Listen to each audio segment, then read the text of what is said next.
আরে সাইফুল, তুই না সিগারেট খাস না, আজকে আবার তোর মুখে সিগারেট? বড় ভাই, আপনি এখান থেকে যান গা। আপনি বড় ভাই আমাদের, আপনার অনেক সম্মান করি। বড় ভাই, আপনি যেহেতু দেখেই ফেলাইছেন, বড় ভাই মনটার মধ্যে অনেক কষ্ট নিয়ে এখানে সিগারেট খাইতে বসছি। দেখি কিছুটা মনের কষ্টটা নিয়ে দূর হয়।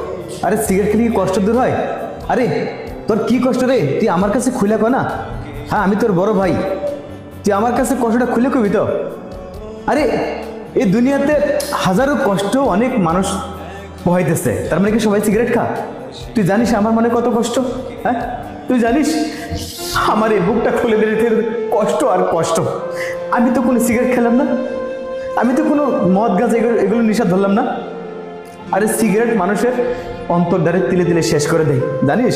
তুই যার জন্য সিগারেট মুখে নিচ্ছিস আর যার জন্য তোর জীবনটাকে শেষ করে দিচ্ছিস, ও ঠিকই দেখবে একদিন সুখে আছে, কিন্তু তুই তুই তিলে তিলে শেষ হয়ে যাবে একদিন। এই সিগারেটের ধোঁয়ার মতো না, এই সিগারেটের ধোঁয়ার মতো তোকে একদিন তিলে তিলে শেষ করে দেবে, বুঝতে পারছিস? কাল থেকে আমি কখনো জানি তোর কাছে আমি কোন সিগারেট না দেখি, ঠিক আছে? কথা যেন মনে থাকে। পোলাপান